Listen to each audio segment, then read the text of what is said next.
house. We are in the house. Welcome, Rob. Hi, how we doing? We are good. To be here, guys. Super excited. Yeah, we just said before hitting record, we've both been so excited to get you on because Steff working with you, and then I've followed you for a few years on Instagram, and I'm a fan. It's a fangirl moment. Good.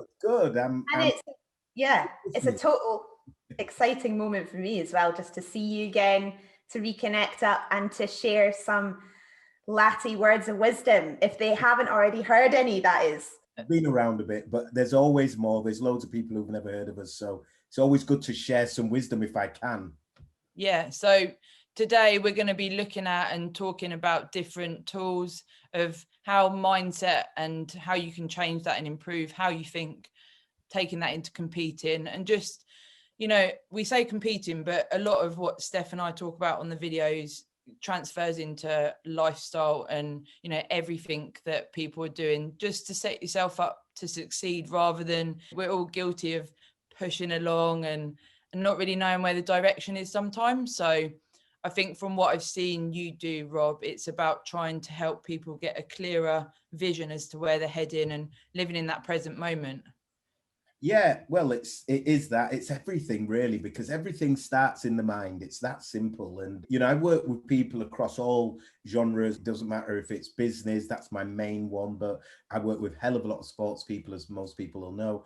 I also work with people in relationships. It doesn't matter what it is, what area of life it is, because everything starts here. It all starts with our thoughts, and our thoughts lead to our beliefs, and our beliefs lead to our self-image, and it all goes from there. But I'm sure we'll get into that as we go through it. Yeah. And your title of high performance mindset coach, how did we come to that, Rob?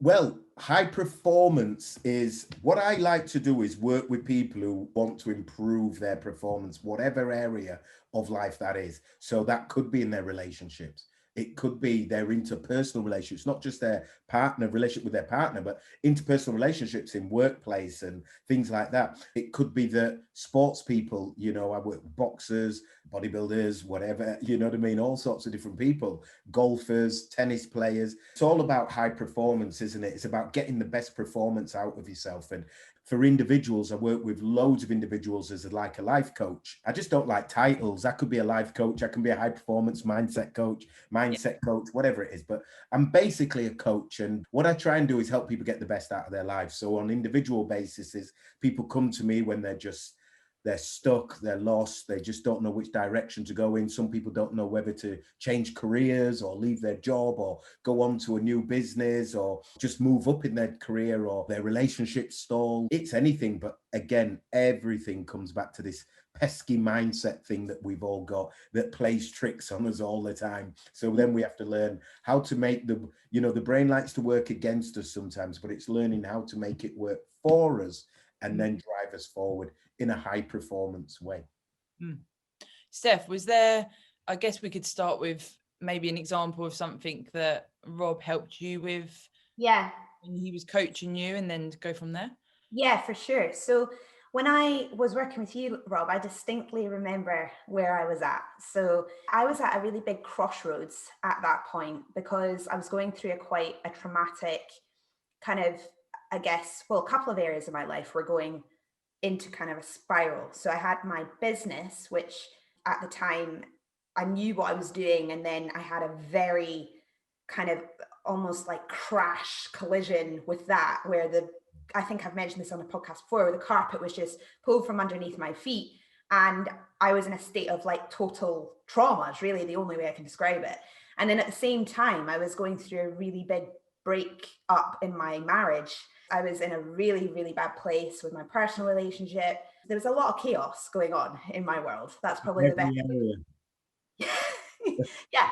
And Rob is probably going to give me some insights and reflections on the way I was at that time. But at that time, you, Rob, were kind of a bit of a lifeline for me, because I think I was already working with you before this stuff had happened on a more kind of practical, efficient point of view of how I could be more efficient in my business, how I could be more efficient with my bodybuilding goals. And we were really getting somewhere. And then this kind of stuff happened, and The world collapsed. it was massive. It just went boom, It was huge. It was it was huge. And I can speak about it with hindsight now without kind of the pain of it. But I was in that pain at the time. And there was a lot of things that me and Rob spoke about in our sessions to try and actually help me find strength to deal with what was going on, because there was so much, there were so many pieces to that puzzle. I think some of the lessons I learned both before the kind of trauma happened and during, before I think high performance is probably the best way to use it. You were giving me the tools to really see my work from the outside in and apply practical kind of tools or reframing techniques, like, you know, I'm sure we'll go on to in a minute as well, where you can take a situation at work, for example, that you might think is really, I don't know, say a colleague is trying to take over some of your work, or something's going on in your work. And instead of kind of getting angsty about it, finding the opportunity or reframing those things that are going on to help you be a better performer or be the positive. More positive. Yeah. So those kind of things I was learning. And then, of course, when it switched to the more traumatic stuff, I was actually learning to not let everything reflect on me. I thought it was all me, to realize that what was going on wasn't my fault, but I had to kind of understand how to deal with it, because otherwise I could have gone just a cave rabbit hole. And at points I did, I'm not going to lie. It was terrible, but there was so much there. So, I mean, Rob, what do you think? So you were working with me at that time, so... There was a hell of a lot of emotion there. That's the thing. Whenever I work with people and it's a very emotive situation they're in, it's always a whole different ballpark you've got to deal with, because you've got to look at them and deal with them. And we didn't even go, actually, Steff, as deep as I would now, actually, because at the time you had so much going on, you just couldn't even deal with it. And it was financial as well. So let's not mess around. You had one of the worst situations people can have. I work with people and I have this thing I call the wheel of life, and there's like the 8 areas of the main areas of life that I help them with. So you've got career and business, you've got fun and recreation, you've got financial, physical and health, personal development, spirituality, relationships, family, right? So you've got all of it, right? You almost had all of them going on at once. You know what I mean? It was a complete train wreck. And it needed really some real in-depth time on a day-to-day basis, sat down together to work on it. That's what it needed, but you didn't have the finances, you didn't have the time, you didn't have the mental wherewithal.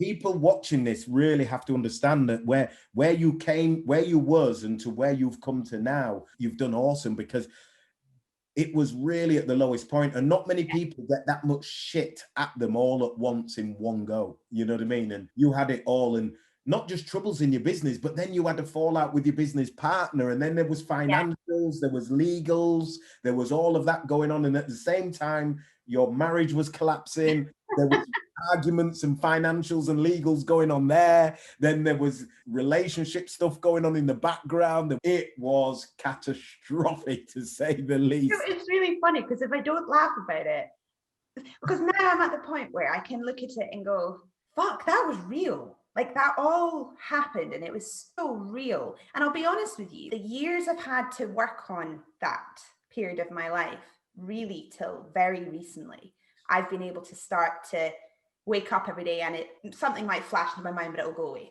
Whereas there's been a lot of time where I can't sleep, still have traumatic moments where, you know, it'll be so raw in my mind. It's like anything, it's like a death as well. You never really get over something. And that's the way I kind of explain it to someone. It's like a death. I had to cut my life off from that side to try and then rebuild.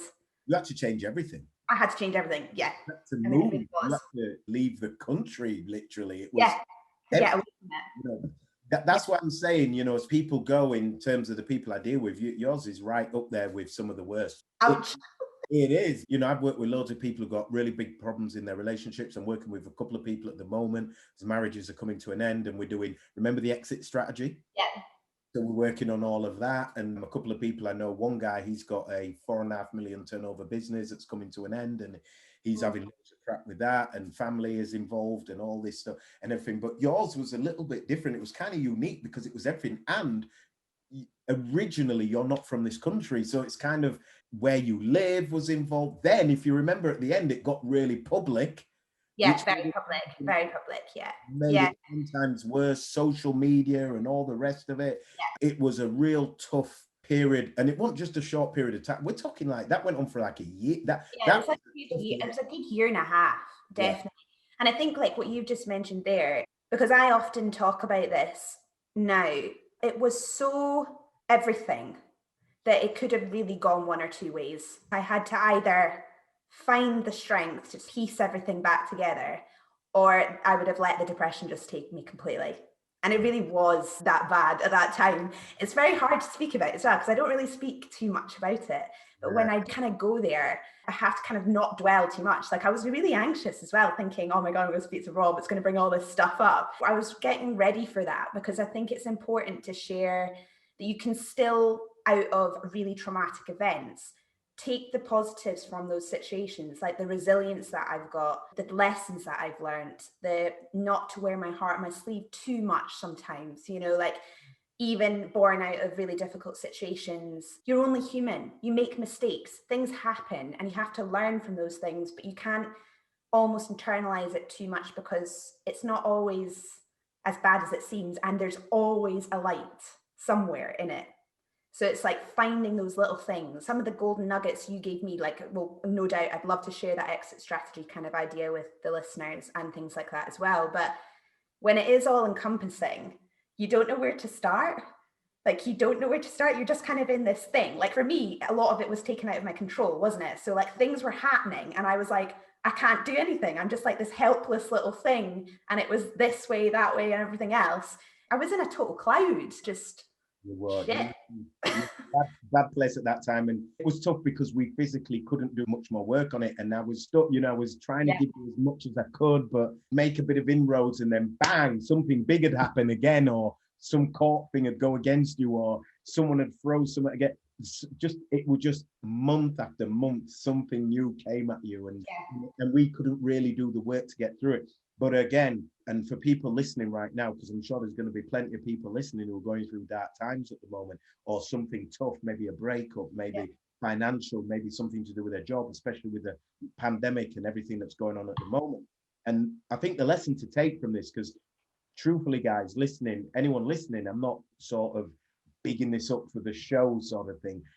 What Steff went through was really, really traumatic in multiple areas of her life, is what I mean. It's, if you break them down individually, you can say, well, we've all had problems with a business, well, we've all had problems with a marriage, but it was all at once. It was finance, it was a friend legally trying to stiff you in your business, it was your marriage breakup, it was there was loads going on. It was tough time. And then when you haven't got the finances to keep it going, and obviously my job is a job, and obviously I need to be paid, and it got to a point where you couldn't even afford to carry that on. And it was tough for me, because I really, you get invested, don't you? And it's like, you almost a friend, as well, and I wanted to help you, and it was a tough time. But again, it's always good for people to understand that whatever darkness you're going through, that there's always light, and there's always a positive to take from it. And what I always say is, rather than look back in these situations, a great way to reframe them is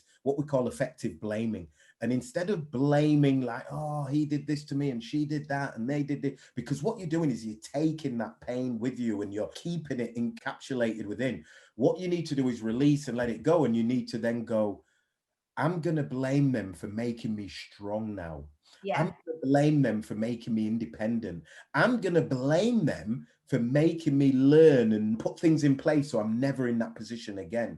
Because you've learned now from business, you'll never go into business without real hard and fast contracts or anything like that. It's all about relationships, talking, communication. I don't know where you're at with your relationship, but hopefully now you go forward and you communicate more and everything. And what I have seen in it, it looks like you're blissfully happy and it looks great, which is good. And I think he came along at a very good time for you as well. Yeah, I mean, really after, some of the experiences I've had, and obviously we've touched on them there, and for the listeners, to kind of give you an example of where I was at the time, my closest friend who I was in business with took the business from me in a very terrible way. And I went through a whole legal battle with my closest friend that, 20 odd years and walked into work one day and never kind of anticipated what was to come. And I've never seen her since. And I had to go through almost like this immediate break from my friendship. I lost my entire world, which my baby, if you want to call it that, was my business. And I was deeply in a very distraught kind of relationship, abusive relationship, terrible place. And the whole thing was just, like you say, it was all encompassing. And I think... Because you couldn't even go home and talk about it with your husband. No, because I didn't have like... In a sympathetic way, I mean. In an empathetic way, no, because I didn't have his support. So there was a lot of things going on. And I think for me, how can I sort of, the decision, like, I even remember thinking, oh, I can't afford Rob anymore. And that was like a big deal for me at that time because I was needing that. And I just believe in things happening for reasons because it was very much close to that Andrew and me sort of, I mean, we knew each other a long time, but when we started to see each other, and it was born bizarrely out of that publication of some really awful stuff. And he reached out to say, hey, Steff, this is really bad. I would hate to see a friend going through that. I would never wish that on anyone. Do you want to meet for a coffee and a chat? And that was it. That was literally it. And he was going through some similar sorts of things. And he's just the best thing that's ever happened to me, literally. So in terms of where I'm at now, very, very happy, very different person. In a way, dare I say it, although I never would wish what had happened on anyone or the way it came about, I was being forced out of a situation that wasn't right for me. And I had to get out of it and I had to go. Do you remember, Steff? Do you remember when it was early when we started working together and I questioned your relationship with your husband? And yeah. I said there's some that it's not, no. You know what I mean? I won't go too deep because I do have confidentiality agreements, so it's up to you. But what I knew there was something wrong. But do you know what? Listen, anybody listening, what I will say is that when you have these dark times and everything, some people can say this is a bit woo-woo or whatever. I don't believe in woo-woo. I just believe it's real, you know, and I just think the universe, it gives you what you need, right? But we don't always think we do. And sometimes you have to have these things to move on to the next level. And if you don't get them, you'll fumble on with what you've got and you'll carry it. You could have been still there now, you know, and just kind of trying to make it in a terrible relationship and just in a horrible situation. But sometimes we have to go really down to go up. But the universe always has a plan, and look at you now. So anyone going through some tough times, I think sometimes you've just got to reframe it and look at it like, where's this leading me? What direction is this going in? In my situation, you know, there's two parts in my story where I went through really dark times and then I had a near death car crash, and that led me down a whole different path. And I'm here now. Everything happens for a reason. You've just got to stay super focused on what you want and keep trying to move towards that. And one day you put your head above the parapet and you look around and go, hey, how did I get here? And it looks a lot nicer, is the landscape, when you do that. Yeah, 100%. Completely agree with that, though, that the universe has an interesting sort of way of telling you what's right or wrong. And I think a lot of that, I'm the same. I don't tend to speak about in kind of woo-woo terms, but your gut instinct is so powerful. And I can count on both hands and feet how many times I've ignored my gut.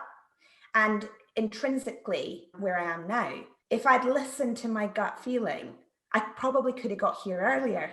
You know, but you just, like you say, you put up with situations that are maybe subpar, you know, aren't really fulfilling you or aren't really. Well, then it goes even deeper then, because what happens is we work it based on all sorts of things. And this is where you go back to childhood and there's all sorts. We're not going to go into a coaching session now, but you know, there's a lot to do with that, because things about not wanting to let people down, you've got family, you've got this, there's people now listening to this who are probably in relationships they don't want to be in, but feel a little bit like they don't want to let, you know, they've gotten close to maybe their partner's family, or their family really likes their partner and would be disappointed if you split up, so you kind of staying on it because your mum likes your bloody man or something. Oh, yeah.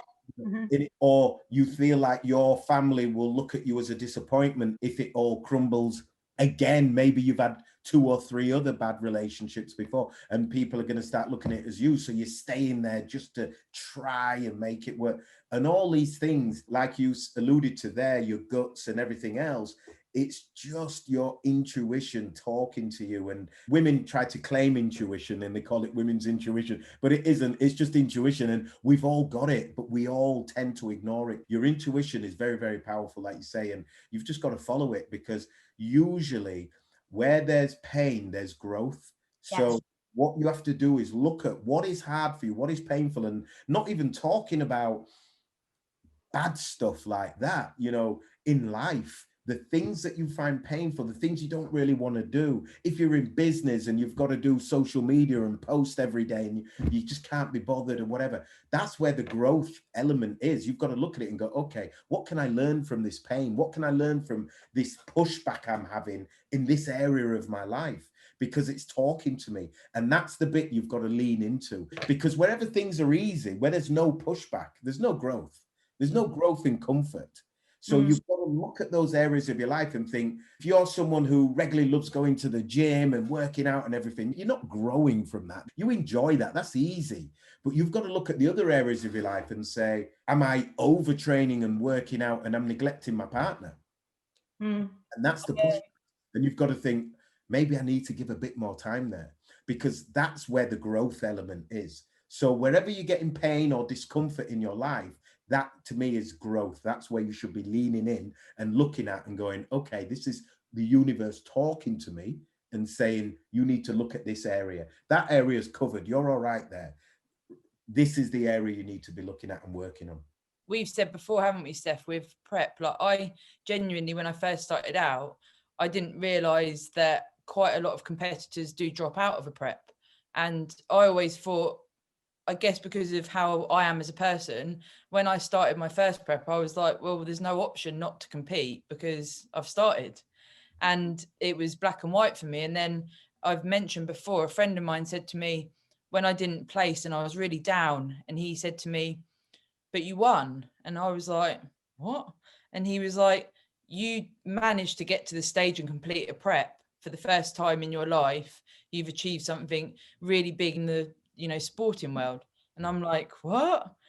And it will always stick in my mind, because we've said, haven't we, Steff, so many people that do drop out, even the prep in itself is enough of a goal, because it is bloody uncomfortable at times. It's really tough. And even I can look back now and accept it, but before, even saying it's tough, I'd be like, well, I shouldn't say it's tough because it's a choice. I always had that like mind warp. I don't know if you work with people, Rob, that have similar, that you almost think, well, I'm choosing to be a bodybuilder, I'm choosing not to eat as much, I'm choosing to train, etc. I've never wanted to moan about it. I've never slagged bodybuilding off, because I feel like it's a choice. And in the start of my bodybuilding journey, I didn't place. I never gave myself any credit, because I thought, well, I'm doing something out of choice. But it is hard and it is uncomfortable. Absolutely. It's rock. And as you know, and probably some of your listeners, I don't know how much they know about me, but I've worked with a lot of bodybuilders, a lot of female bikini athletes and bodybuilders I've worked with. I've helped 3 athletes get their pro cards, including Emma Hyman and Milena Bonio. And look, it's tough. Let's not beat around the bush. Prep is brutal, right? It's borderline. It's just not right at all, right? It's Madness.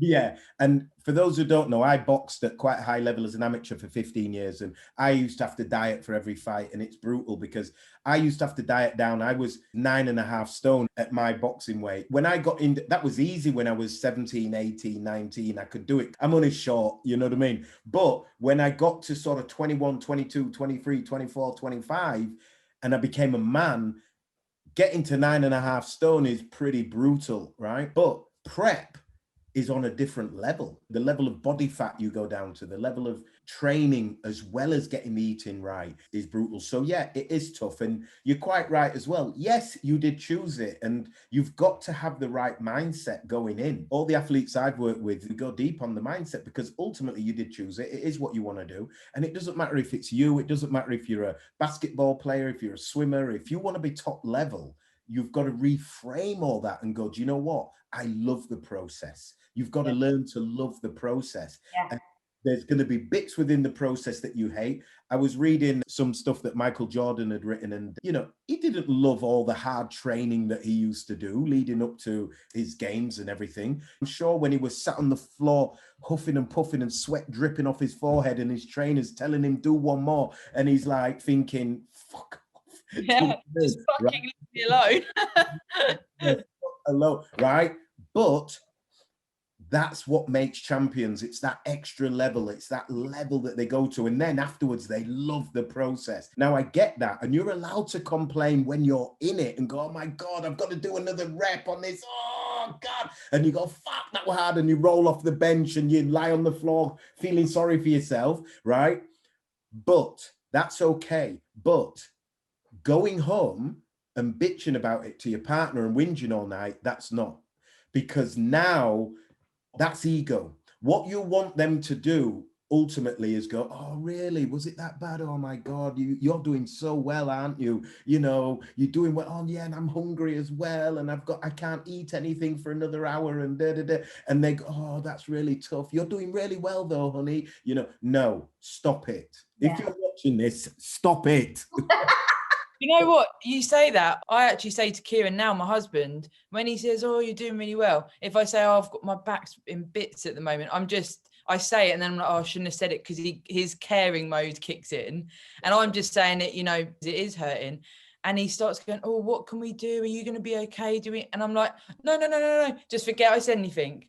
But when I first started out, like my first probably 2 seasons, and Steff and I joke about, you know, what you go through sometimes as competitor, because we can look back now and be a bit more objective with the experiences we've had. But like, I wanted everyone to feel my pain. Yeah. And, you know, if someone in the office at work was eating a chocolate bar, I'd be sitting there thinking, why are they eating that? Why aren't they doing what I'm doing? I'm doing this to be a bodybuilder. And it was such a like all-encompassing mindset that was working against me every single day. And that actually led to quite a lot of disordered eating and restriction, overtraining, like you mentioned, Rob. And when I met Steff and she believed in me as a bodybuilder, that was my first, I guess, massive pivotal point in my journey to realize that I didn't need to put this on anyone else. This was for me. It's completely for me. And when you get that turning point, it's incredible. I've worked with, or I do work with, a couple of Team GB boxers, and it's the same thing. You know, it's brutal, is boxing training. It's like nothing you've ever seen. It's brutal. And in terms of hardness, I'd say it's harder than bodybuilding because it's the fitness element as well. It's brutal. But you can't go home and whinge about it every night. Now, what you was on about, where you just go, oh, my back's hurting. If it's factual and your back's hurting and you just want to mention it, that's fine. But if you want to play on it all evening, now you're stealing energy from your partner. Now it's about you. You're not only spending time in the gym, doing all you're doing, having prep, turning the bloody kitchen upside down, filling all your crap, right, and all the rest of it.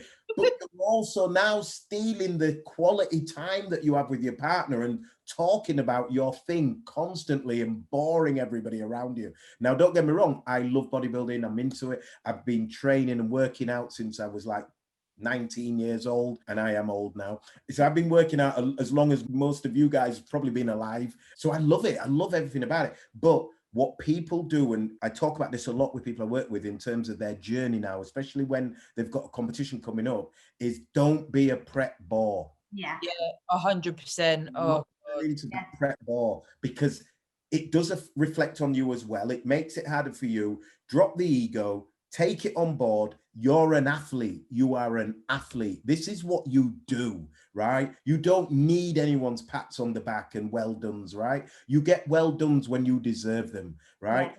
So what you do is you go out, you do what you've got to do, you come back and you watch freaking telly like everybody else and just shut up, right? Now, if you have got a problem, if you've got a pain in your back or you've pulled something, you can say, oh, I pulled something in my leg tonight training, it bloody hurts. And they go, all right, oh, do you want a little rub that? Nah, I'm okay, that's fine, whatever. Spend 5 minutes talking about it and then go, oh, what we're going to watch tonight, or what's for dinner, or do you know what I mean? Just get on with it. But this ego thing, that's not a champion's mindset. champions, when they're super laser focused, when they're on their way to winning pro card like Steff's done and that, you go into a place where you don't give a shit about anything around you. You go dark. You start to just, you're one of them people that you should be walking in the gym with your hood up and just doing your thing. You don't even want to be, dealing with anything. And then when you go home, you're just focused on your situation, what you do, your food, whatever. And then you relax, chill out, give your body time to relax and everything else. And then you just get back on the wagon the next day and that's it. And you do whatever it takes. And if that's what you want to do, if that's the line you're going to go down, then do it.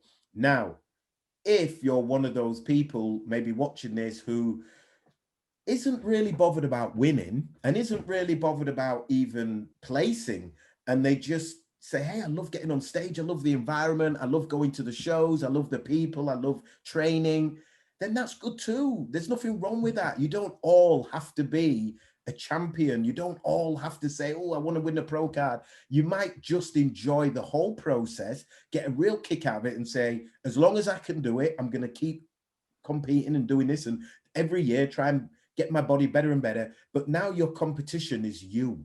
Yeah. So just try and beat you, be a better version of you. And that is a kick in itself. That's a buzz. When you get on that stage and you go, me, I look so much better than I did last year. That's awesome. And I don't care if you come 5th or 6th or 7th. Best. You look better than you did last year. That means you've done something. That is what we said at the beginning. When we talked about high performance and what my title is.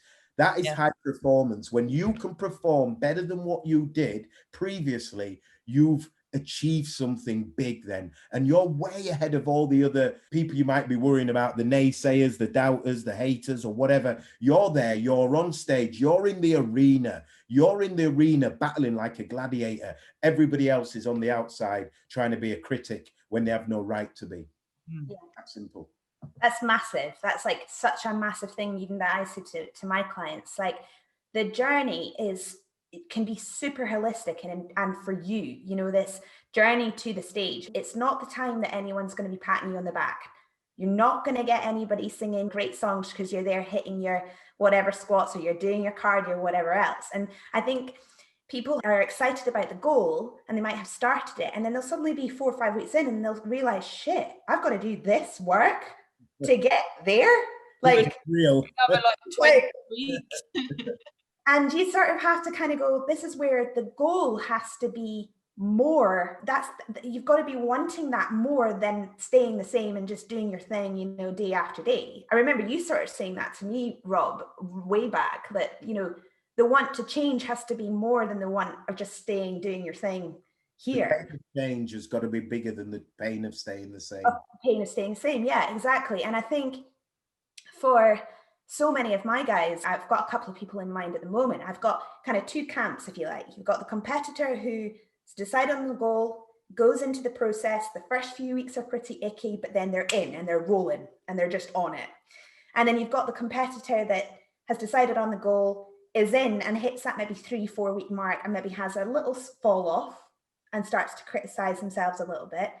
And then that might happen again. And then we're working on patterns of trying to figure out what's the issue, like what's happening.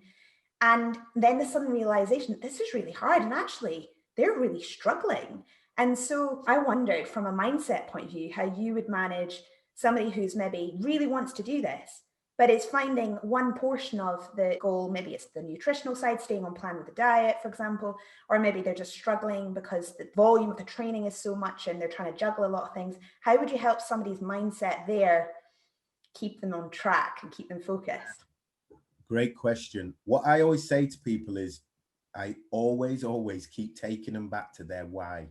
Yeah. And what we do is we go deep on the why though now. So I've changed this a little bit over the years. So I start looking at core values. I go into the 6 human needs, because there's 6 different needs that we all have as human beings. And we go through all these needs and we look at them and integrate them together. Then we look at the why in line with your values, what you value and how you see what we call as well the map of the world, because we've all got a different model of how the world should be and what it's like. That's why everybody falls out on Facebook when they're talking about pandemics or conspiracy theories or whatever, right? Because they've got their model of the world, how it should be. And other people don't agree, and nobody can give any ground because they're like, no, it's like this. No, it's vaccinating, bloody rare, this, that.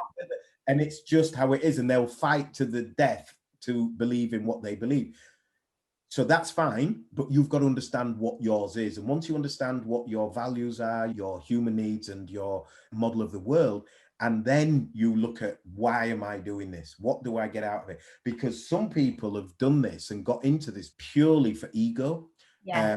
They may be the girl, and I know a couple at a gym I go to who walks around the gym and they've just naturally got quite good genetics. They've always looked good in the gym.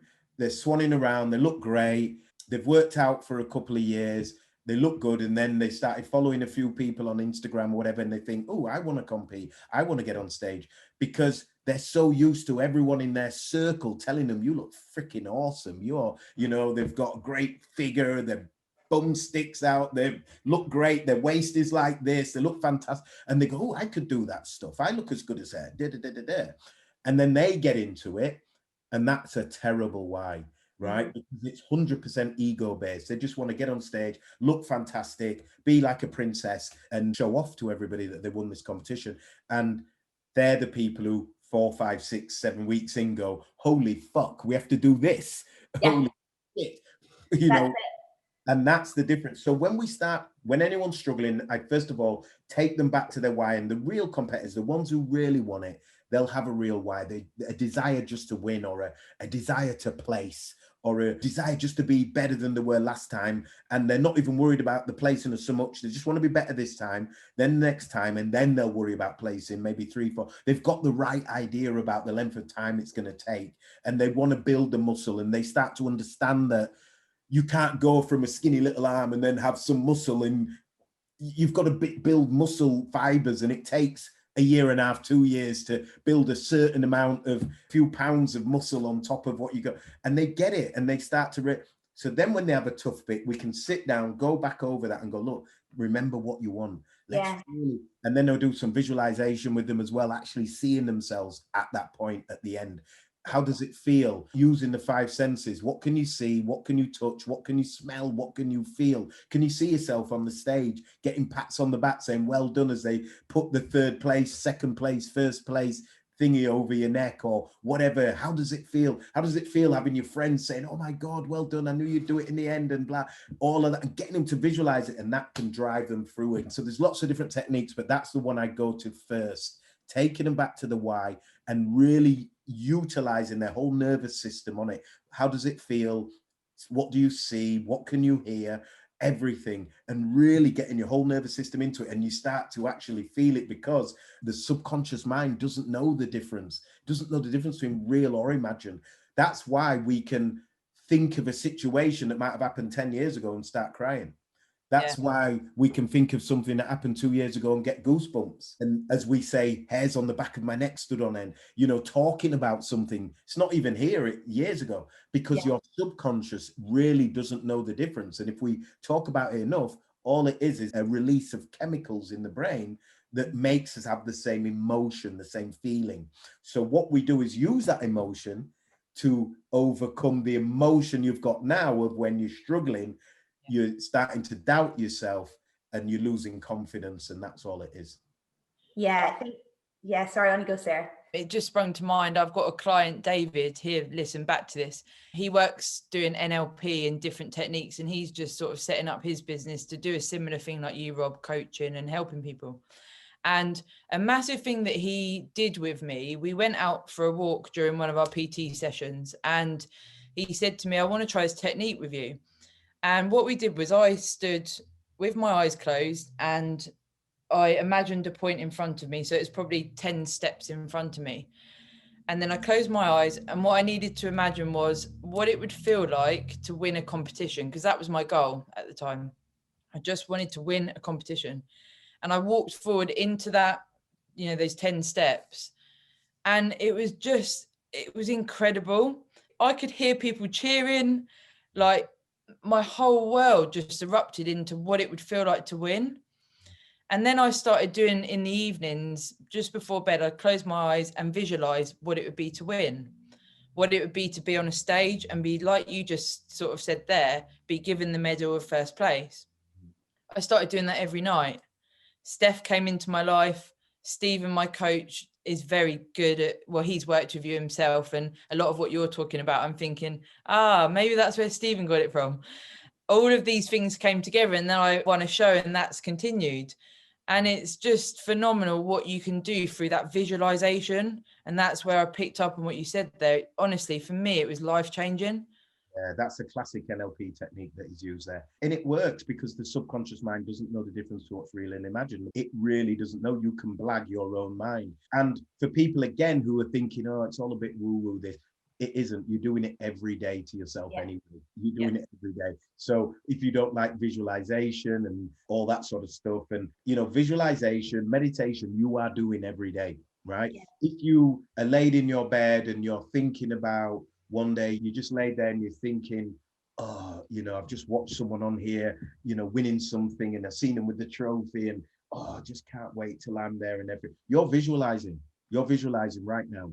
And if you're half asleep maybe, and you've just woken up, and in your half sleep, you still got your eyes shut, and you're thinking about nice thoughts about, I'm going to have a great day today. I'm going to go to the gym. I'm going to smash it. And you're kind of still half asleep. You're meditating, right? Now, people just get triggered by labels, right? Take the labels away, but it works, and the brain responds to this. So just allow it. Stop fighting things. If you're listening to this and getting triggered, just let go and just go with it. It works. The human brain is a powerful, powerful tool. And I've just released a new short course of mine, which helps people with this exact thing, unwanted beliefs and mindset blocks. And, because people are saying to me they wanted something that was very affordable and cheap, but still help them with these little areas like limiting beliefs and mindset blocks. So I put this course together. It's got 5 videos in there that are really powerful, that talk them through this every step of the way. But the last one, I did a guided visualization. It's got the music behind it and everything, and me talking them through how to do it properly and how to visualize where they want to be and what they want to achieve. And it works on whatever area of life they want to change their unwanted belief, their mindset block they've got. And then this visualization, there's a short one of 5 minutes and a slightly longer one of, I think it's 7 or 8 minutes that we did. And we take them through this process. And what it does is it helps you build a new neural pathway in your brain that guides you to where you want to be. And it strengthens it for you. So it happens automatically without you thinking it when you do it enough times. It's a super powerful thing. So in this course, I've just put all this stuff in there with downloads and all sorts of things that help guide you along the way as you're learning as well. It's got accountability tools in there and all sorts, and workbooks that you're filling and everything. And it's under £50. Little plug there for everyone. It's under £50. 40. We'll link it below for people. I'll give you the link. Yeah. And it's really, really powerful. And all of this comes from the years of, working with thousands of people all over the world and everything. And one thing I've learned is with human nature, especially in sport, everybody's the same. It doesn't matter if they're in America or wherever. I've got clients now in America, New Zealand, all over the world. It's crazy. And one thing I've learned is human beings, it's all patterns, right? We're all the same. It doesn't matter what country we're in. This brain is millennia of years old. It's from caveman times. It's Neanderthalic is the old part of the brain. And then we've got more in the frontal core is the newer part of the brain. But the old part of the brain, its pure job, its singular job is just to look after you. That's all its job is to do, is to protect you and keep you alive. Literally from you waking up in the morning, going to bed at night, its job is to protect you. And nowadays, there's no dinosaurs or pterodactyls flying around or anything, right? So it can't protect you from that. So it protects you from everyday life. And that's why we second guess things. Oh, I don't want to ask that guy out because he might say no, or I don't want to start that new job because, what if I don't get it? Or I don't want to start that new business because what if it fails? Or I don't want to start that new job because what if I get it and I'm no good? Or I don't want to go for that competition because what if I fail and everybody sees that I failed? Or I don't want to, I'm not enough. It's always back to I'm not enough, right? And what I do when I work with people is just build these new neural pathways in the brain and get them to look at life, reframe it, look at it differently, more positively, have that self-belief, because within all of us, what we do is we live up to our potential, not our actual potential. We live up to the belief in our potential, should I say, not our potential. And your belief in your potential is way lower than your potential. Yeah. So once you can overcome and change your belief and go, actually, my belief is here of what I can achieve, but actually, I can move that. And now I believe I'm here. It makes a massive difference to what you'll achieve just from believing it. That's belief alone will take you to where you are. And we see that so many times. There's lots of athletes I've seen out there that, you know, they struggled and struggled and struggled. And I won't mention their names, but there's a couple of very well-known girls in the game. I think they're in bikini, and they struggled and struggled to get their pro card. And then they made it in the end after loads of times trying. And I mean, a lot of times trying. And a lot of people would have given up by then, but they kept going, they persevered because their belief got stronger and stronger and stronger, and then they got there in the end. Whereas a lot of people, they have one go at it, or like you said, Steff, where they get a few weeks in on their first prep and they're like, I'm out. See ya. Yeah, do you remember, you've mentioned before when you first started bodybuilding, similar to me, when we'd exhibit these behaviors of like not wanting to tell anyone what we were doing. So we'd like be eating out of Tupperware, but people would ask you at work and you'd be thinking, well, I don't want to tell them that I'm going to try and be a bodybuilder. And like, there's that level of, I guess, the undercurrent of taking ownership as well.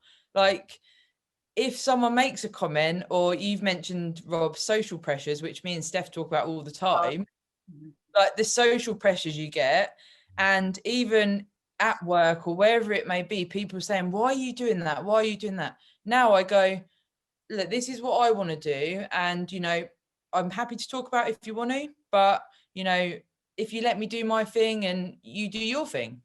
And people are like, oh, because they want a reaction. They want your ego. And there's so much around the social pressures, and Steff would agree, like with working with clients as well, you work with guys, the lead up on a show, you start thinking, you know, you look at someone on Instagram, and I've had it before, and it's put me in this massive hole, like, this girl looks fucking insane, I'm never going to compete with that. And like, she's not even going to be at my show, so it doesn't even matter.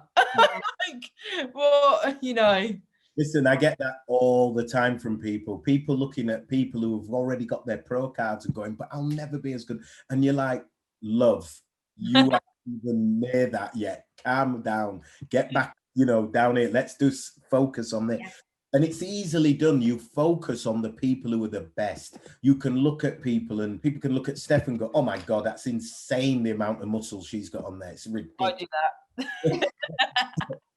I do that. I know a few girls who've done that, you know what I mean, who've looked at Steff and gone, that's just insane, the amount of yeah, I said to her on one of our pods, I had a lady in Bognor Regis, where I'm from, stop me on the seafront and say, I watch your YouTube, that's Steff, does she actually look like that? I'm like, here. Yeah, definitely looks like that, like she is on point. And I have to keep reminding Steff of this to ensure that stays in that champion mindset.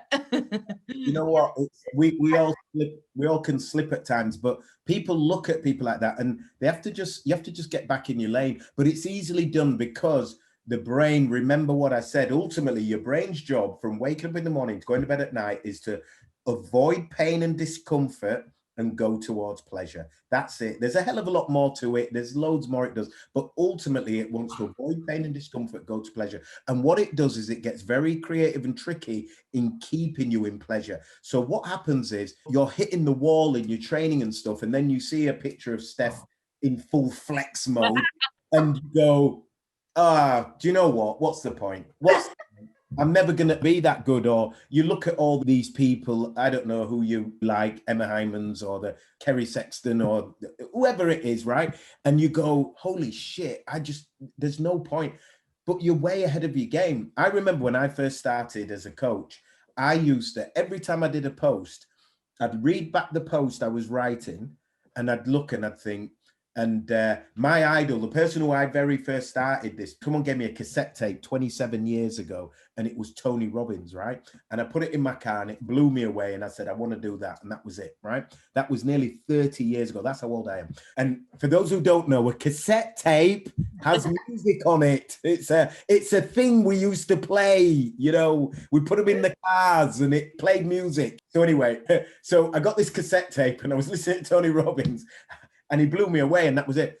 When I started coaching, like 20 years later, I would look at all my posts, every first post, I'd look at it, the first few posts, and I'd go, oh, that's nowhere near as good as how Tony writes it. And I was comparing myself to the guy. And for those of you who don't know, Tony Robbins is the #1 peak performance strategist in the world at what I do. He's the guru, he's the man, he's a billionaire. He runs 33 companies. For a year's session with him, which is only 6 sessions, by the way, it's $1 million, and there's a 2-year waiting list, right? So he's the man. Here's me, little Rob from Leeds, just starting out on my journey, right? I've got like 4 clients, and I'm comparing myself to Tony Robbins. I don't want to post on social media because it's not as good as Tony Robbins. It's like, come on. But that was a real thing in my head. And I thought, yeah, but that's because all I'm looking at is Brendan Burchard, Tony Robbins, Lewis Howes, the world's top people who were in life coaches and performance strategists like myself, the world's top ones. I was consuming their content. I was watching their podcasts. I was listening to their YouTubes and all that. And I've done it for years. So now my standard was, I want it to be like theirs. I used to beat myself up when it wasn't, right? So what I do with competitors and anyone watching this, what you have to do is, yes, look at your IFBB pros or whoever, and you love them and you respect them and everything, but get real too. Yeah. Back down to earth. Look at the people on the same level as you. If you're going to look at anyone and go, do you know what? I can beat her. Yeah. But what I always do with my competitors ultimately is at the end of the day, I say, come back to her, look at yourself and beat that version of you from yesterday. Yeah, totally. That's it. Eat better, train better, sleep better than what you did yesterday. That simple.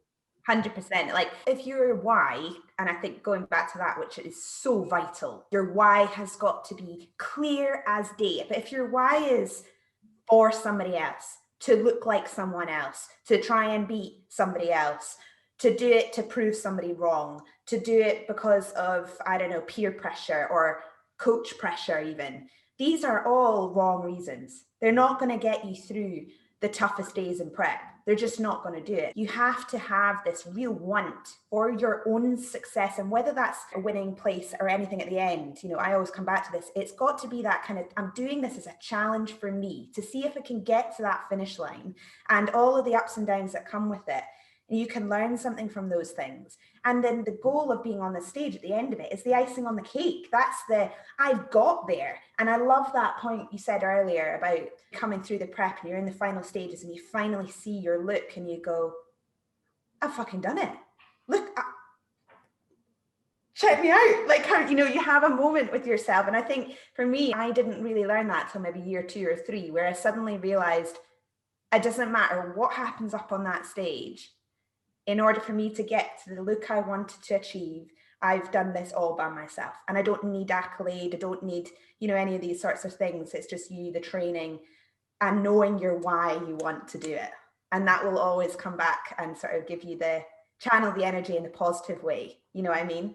And so those things are so vital. I think as well, your point about the way you frame things, like you say, your subconscious, you tell you something enough, you'll start to believe it. Affirmations are great for that as well. Thoughts become things, right? So like if you think always that, doesn't matter about what the future holds, but just today, I'm going to get up today, do my shit today, tick my boxes today, go to the gym, and whether it's a great or a rubbish session, doesn't matter, you've done it. And you're doing all these things and you're kind of channeling your energy into the short little goals you've got and believing in yourself to be able to do that and thinking positively about them. Before you know it, you'll be at the end. You'll have succeeded with what you wanted to do. You've just hit on what I work, a lot of stuff I work on with people now is about intention. So what we do is set intention, right? So like you said quite rightly there, set intention for the day.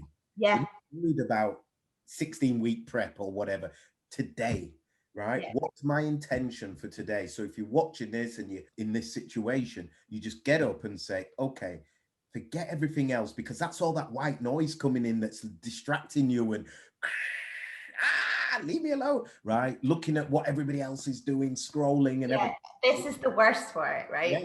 Yeah. It's killing you. It's not going to do anything. It's not going to guarantee that you're going to win. And Steff will know there's loads of times as well when you will look at people and you'll go, oh my God, look at her. Oh yeah. One of your competitors, you'll look at them and you'll go, oh my God, she looks amazing, looks amazing, looks amazing, looks amazing, looks amazing. Then you get on stage and you look at her and you think, she just looks like me. Or you turn up and you go, what was I worrying about? Yeah, even that. She didn't even know that. Because what you don't realize is this can make people look better than what they are. They're like this and the lighting and everything, and they look great. They're not going to put that picture up if the lighting wasn't brilliant, and it's just giving them striations everywhere and everything. And then you go, wow, look at that. And you get there and you'll have seen it, I'm sure, and you think, God, I've been following you. You look you just look pretty crap, really. You know, it's just like, listen, I always say intention. What's your intention for today? How are you going to eat? How are you going to drink? How are you going to train? And I always say, like I said before, beat what you did yesterday. Be better than that. If it's training, when I go to the gym today, I'm going to be even more brutal than what I was yesterday. I'm just going to be better than I was yesterday.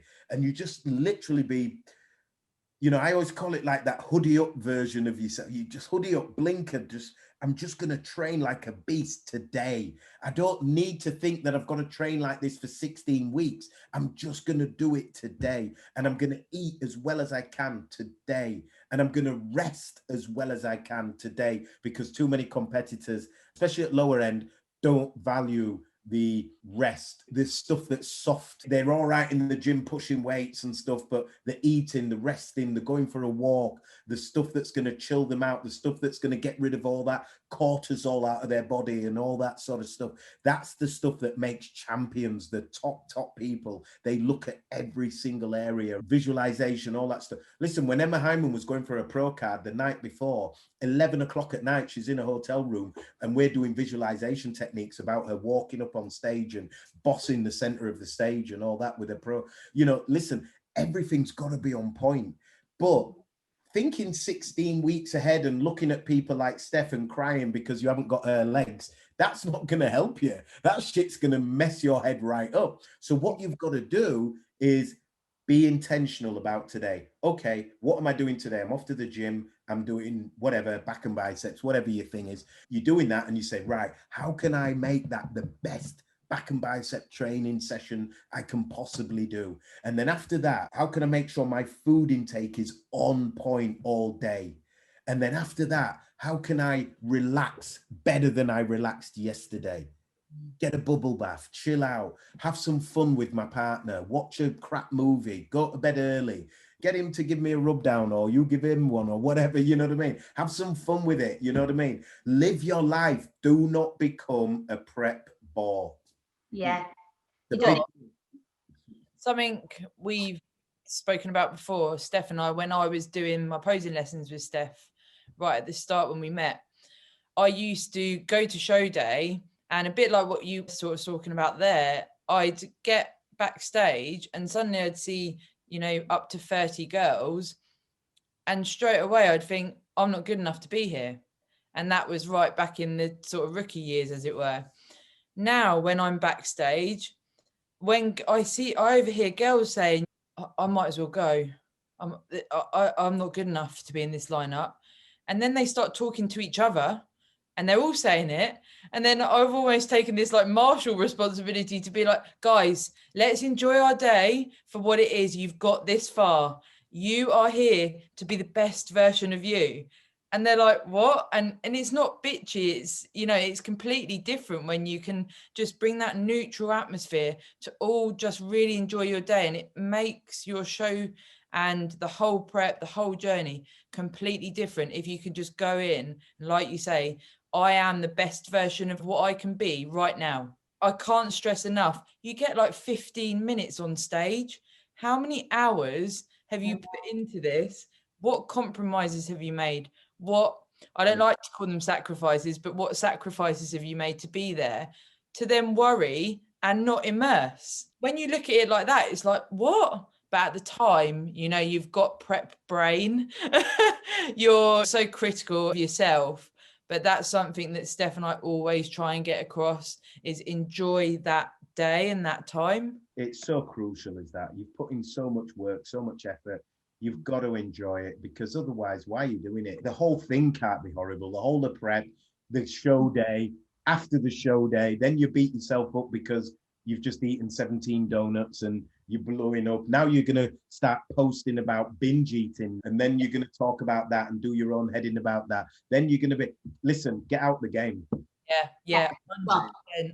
Christ, Steff, this is our language, isn't it? Oh, totally. I mean, there's so much good stuff here. If people have actual questions about any of this, please drop comments in the section below, because there is so much in here. But the key things, I guess, mindset, of course, with Rob, your forte and your field. For competing, for athletes who are getting to the stage, mindset is everything. It really is everything. It's how you're approaching from the gate. You've decided to do it, you're in it.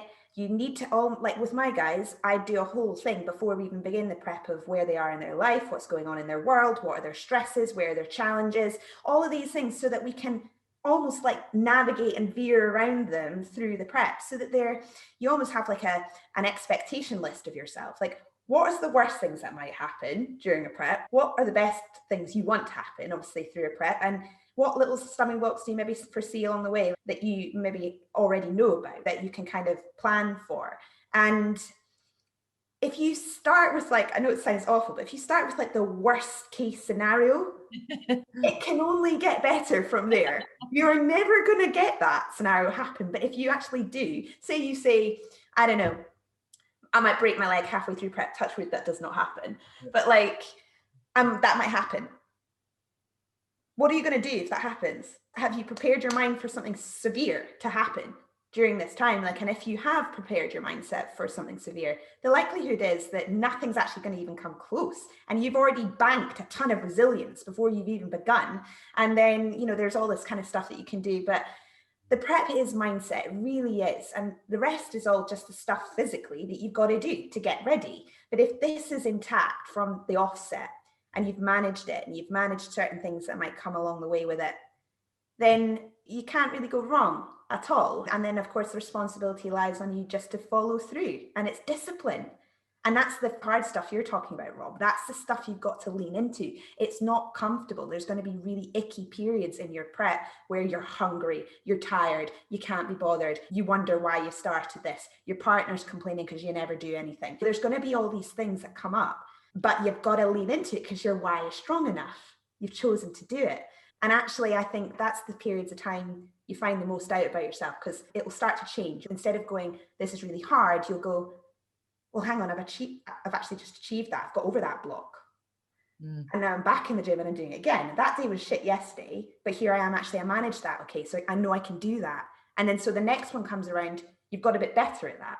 And so on and so on and so on. So you can start to reframe it to, I'm strong enough to deal with the hard stuff, rather than, oh, it's so hard and woe is me. That kind of like, that pattern. You've got to be really careful with that, because a lot of beginners will probably be watching this. If you've got a partner, it can be brutal because they're on prep too. Yeah. Exactly. You've got to look at it like that. They're on prep too, in a way. And if you haven't got a fully supportive partner, you know, if they're sat there eating donuts in front of you while they're watching Coronation Street and you've just come in from the gym and you're on prep, it's going to be tough, but you've got to have that mindset to deal with it. That's not their journey. This is, you know, they might be right into their football or something else. That's their journey. This is your journey. Stop. Don't ever fall into the trap of blaming other people for making it hard for you, or this for you, or that for you. Go in the kitchen, get your food, eat it, and do what you're doing. You've just got to be super on it. You've got to be prepared for everything. Like you said, think of the worst case scenarios, think of everything, because people don't even realize, you know, you could be absolutely battered the last 2 weeks of prep, especially. So, you know, your sex life might go out the window. Oh, yeah. And if your partner's like, moaning about what you're going to do. You've got to be able to deal with this stuff. And are you going to pre-warn them first and talk them through the process, or you're just going to deal with it as it comes, or whatever? There's so many little factors that go on there. Friends inviting you out for drinks. It's summer now coming. Everyone's been locked up for literally a year and a half. You know, people are going to want to go out and do things. What are you going to do? How are you going to handle it? How are you going to get through it? This is where the why kicks in again. I bet nobody thought of that worst case scenario, full pandemic. You know what I mean? One of my clients, they had like 6 shows just get cancelled, put back, put back, cancel, put back. And there was, you know, going in prep and then getting there, and then they were having to maintain and hold for 4 more weeks and then hold. And it's like insane. Partners going insane because they're still not emotionally available to them. The partners are like, when is this going to end? You know what I mean? When am I going to have the person back again? When are you going to stop falling asleep at 8 o'clock? Because you're so shattered and everything, and your body's weak and tired and it just needs bed. I just want to curl up with you on the settee and watch a movie till 11 at night. Why can't you stay up till 11? All this sort of stuff. And these are the things people go into it and don't realize, because they see it all looks great when they're in the gym training and they see that girl over there walking who has been in competing and they go, oh my God, she looks amazing. I want to do that. And then they start doing it and they don't realize, holy crap, is all of that involved? I didn't realize it was so psychologically full on. You know, they just thought, you just train a lot and yeah, it's a bit tough. You've got to eat a few things but I can do that. There's a hell of a lot more to it. But if you really want it and you really want to enjoy the process, get your mindset right and you'll have a great time with it. It's a great industry, great sport. It can be fun. It can be great. And you can meet new people and make great friends and things. And it can be really, really good. But you've really got to go into it with the right mindset, most definitely. And there's merit in what you said there, Rob, about being open with people that you live with and people that you're close with.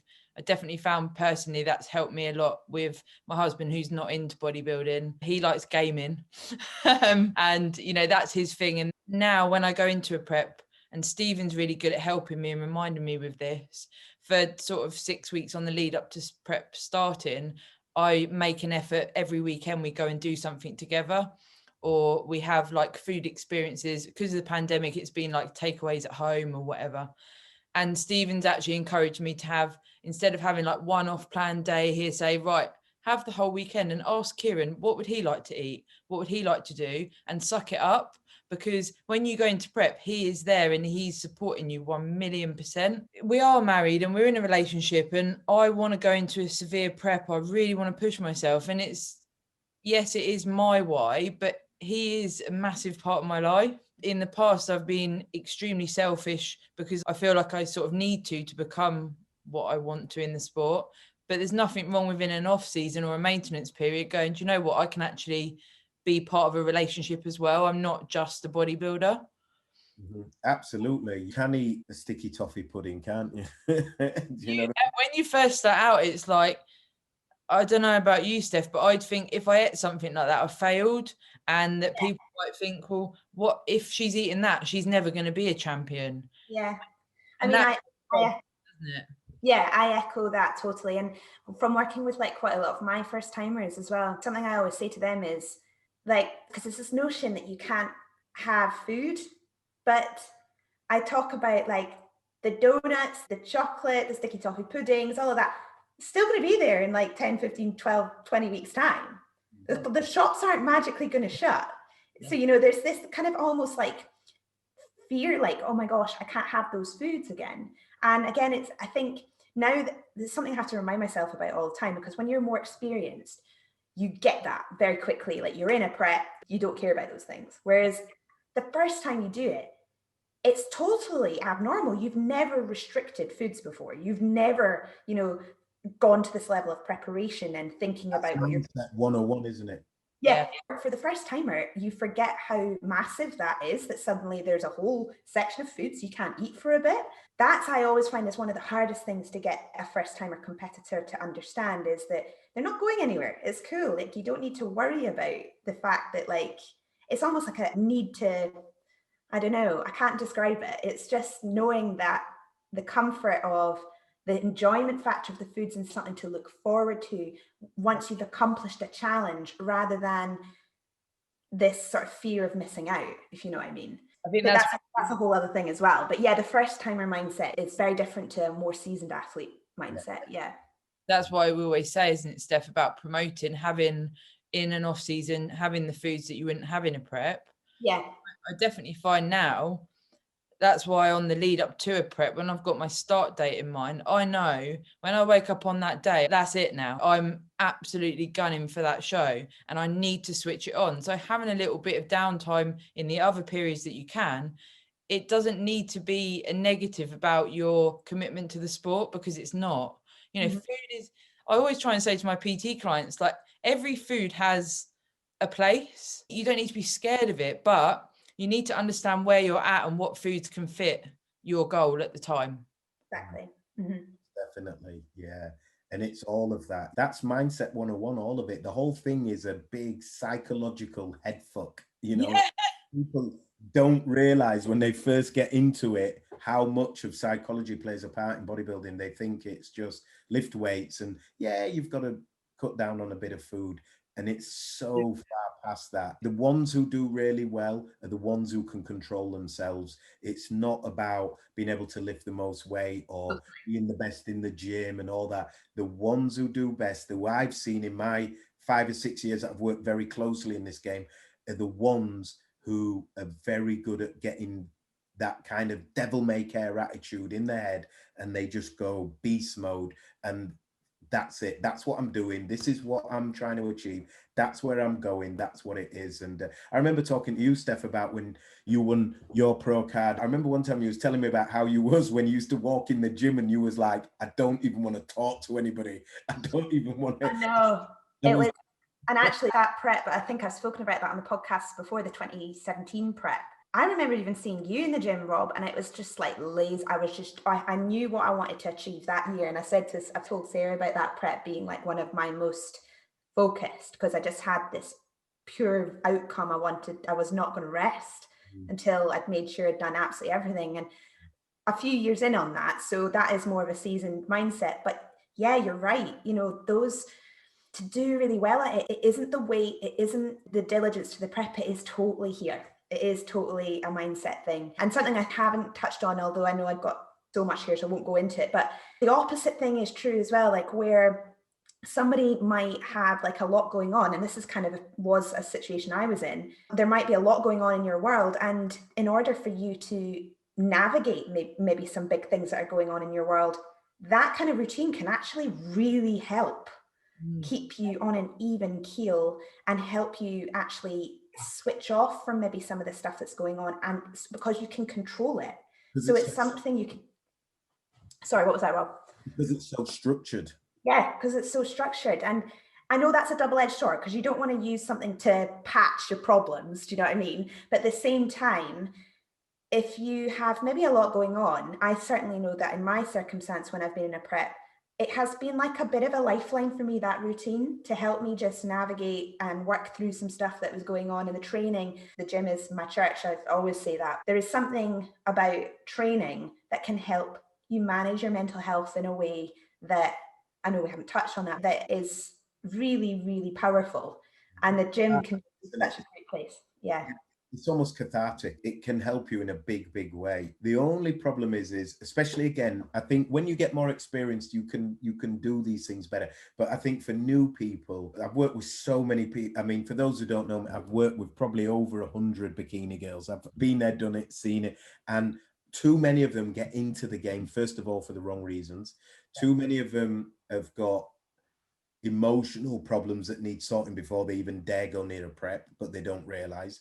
Too many of them have got eating problems that they go in and try and sort out through bodybuilding, which is becoming a real problem at the moment. I see some people and I almost worry for them. I just tell them I won't work with you. I don't think you should go into a competition at all. So there's a lot to deal with, because prep is brutal on your body. It's taking your body. It's not a good thing. It's not healthy. To go to whatever it is, 5-6% body fat or whatever it is, that's not healthy. That's not, your body don't go hoo-hoo. Your periods don't stop because it's your body's doing great.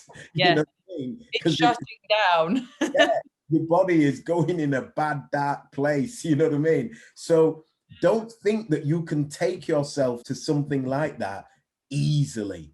Yeah. So you need to go into it with the right thing. You need the support network, people around you. You need to tell them, even if you haven't got the support network, you need to let them know what you're doing and what it's going to entail, how you're going to be, how your mood swings are going to be, especially towards the back end. You need to tell them about the food, about the lifestyle, about the tiredness. So you're not going to be as involved. If you've got kids, it's even more so. You're going to be shattered. There's so much to get it right, but that's what it takes, guys. That's what it's about. So that's why I always say, great, if you want to be a winner and you want to go and try and win competitions and get pro cards and everything, that's great. If you're that person in the middle who says, you know, it'd be nice to place, and that's what I'm kind of aiming for, but I just want to be a better version of me, that's a great place to be as well. And then you've got the others on the other side of the scale who, hey, I just want to have some fun with this thing. I want to get on stage. I want to have fun. I'm never going to win it. I know that, but I want to have some fun. I just love it. I love the buzz of the day and I want to go through it. That's great too. But be open-minded and realistic about where you're at and then go all in on that and then forget everybody else and just be you. That's it. Totally. You can do that. You can have a good career in this game. You can do all right without any psychological problems from it. But too many people, they get delusions of grandeur, some of them, because again, there's girls I see who they're aiming for pro cards and this and that, and they've got no, they could train for the next 10 years. It's not going to happen. I'm sorry. But they've been told by sycophants and people around them that, hey, you're great, you can do it, da, da, da, da, da.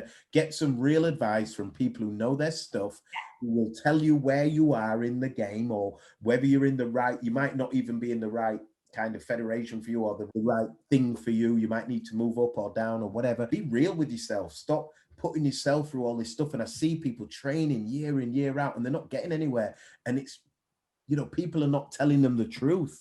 Yeah. So you've got to be real. You've just got to be real because it's not worth your mental health. And that's what's most important. Have fun with this and have fun with the industry. Have fun with it all. It's great. But keep an eye on this thing here. That's almost like a summary of everything we're trying to get across today, isn't it? Yeah, it is really. Steff's ended quite a few of our videos before by saying, just have fun. That's it, right? That's it, right? Why is this something you'd get into to be like some kind of concentration camp or something? I know, it's like you don't have to be a martyr. It doesn't have to be all hard and doom and gloom. Like, yeah, just have fun. I echo that so much. Get real. Speak to people who know what they're talking about and listen, because this is a difficult sport. It's not for everyone, and it is an acquired taste. That's certainly the truth. And it can be addictive, isn't it? Yeah, it can be a hell of a lot of fun. You can learn so much. Like you say, you meet people. Like me and Sarah's an absolutely like gold person that I know in my life. I would never have known without bodybuilding, you know.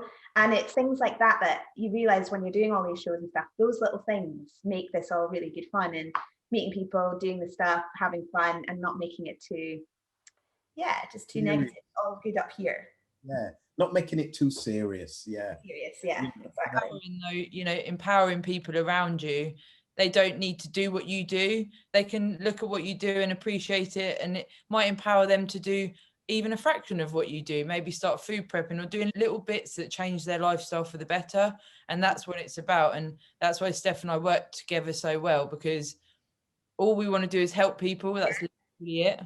Yeah, that's awesome. And that's what it's about. You know, it's about what impact. That's what I always talk about with what I do and stuff. And it's all about impact. What impact can I make on people's lives? And if I can make as much impact on as many people's lives as possible, that's it for me. And I've always said, if you look at some of my previous interviews and things like that, I always talk about, I want to impact the lives of 1 million people around the world and help them overcome their mindset blocks and limiting beliefs that are holding them back in life. And if I can do that, because I had my own limiting beliefs, my own mindset blocks for 18 years, 2 decades they held me back for, and being able to have a mentor that helped me overcome that. And now I, you know, fortunate enough to work with people all over the world and across the UK. I want to be able to free other people up, because them like me, they've got that one sentence. Everyone's got one sentence in their head that's holding them back in some area of their life. You know, some people on the outside, super duper confident, super out there. You think they've got everything together, but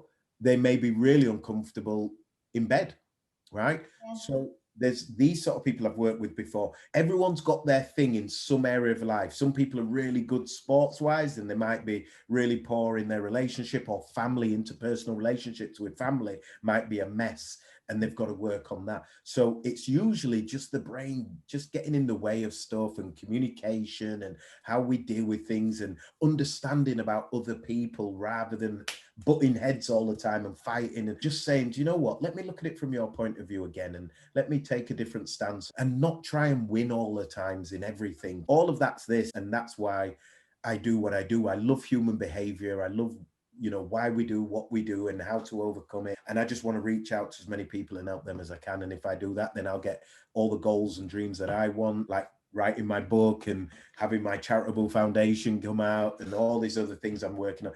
But I'll also be able to help them do their things as well. And you guys are the same. You're doing great stuff out there, inspiring people, using your time and doing things like this is fantastic. And, there'll be so many people I know will get so much out of this. So kudos to you guys. And it's good for you as well, and for how you feel about giving back and doing what you're doing. It's great. This is what it's all about. But yeah, I think the buzzword is just have some fun, Yes. Awesome. What a great way to come together at the end, and just, is what it's all about. And thank you so much, Rob. You're an absolute legend. Yeah, thank you very much, Rob. And any questions, guys, this is your man. Go check out the short course. Was it called 101, did you say, Rob? No, it's called Unwanted Beliefs, Overcome Unwanted Beliefs. It's called Transform.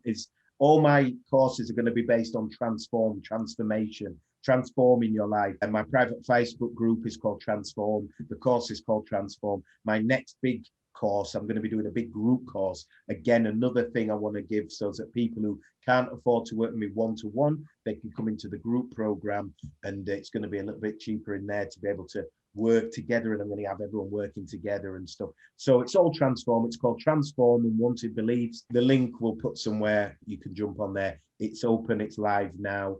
And as I say, you get a series of videos that are emailed to you every 3 days, and you get some worksheets, workbooks to download as well, and the guided meditation and visualization. Cool. And so, be fun. What's your having me? Sorry, what's that? What's your Instagram handle if people wanted to reach out? Oh yeah, very simple. It's just Rob Latty, ROBLATTI. Cool. And it's the same everywhere, really. Don't we? So if they wanted to find you through our pages, they can. So Yeah. our normal, so Sarah Parker Hatchard and Steff Noble Figure Pro, come find us. Any questions? That's awesome. Thank you so much, Rob, for your time. Really appreciate it today. Hey, thanks for having me, guys. I've absolutely loved it. It's been awesome and great to catch up with you again, Steff. I can't wait till we can bump into each other in person again one day and give you a big... Yes. Exactly. 100%, Rob. Great to see you again, and we'll catch up soon. And guys, go follow, share, like, and if this has been really useful, we love your feedback and we love seeing you on the gram. So tag, share, and get this word spreading amongst all of our communities. Okay. Thank you, guys. Yes, guys.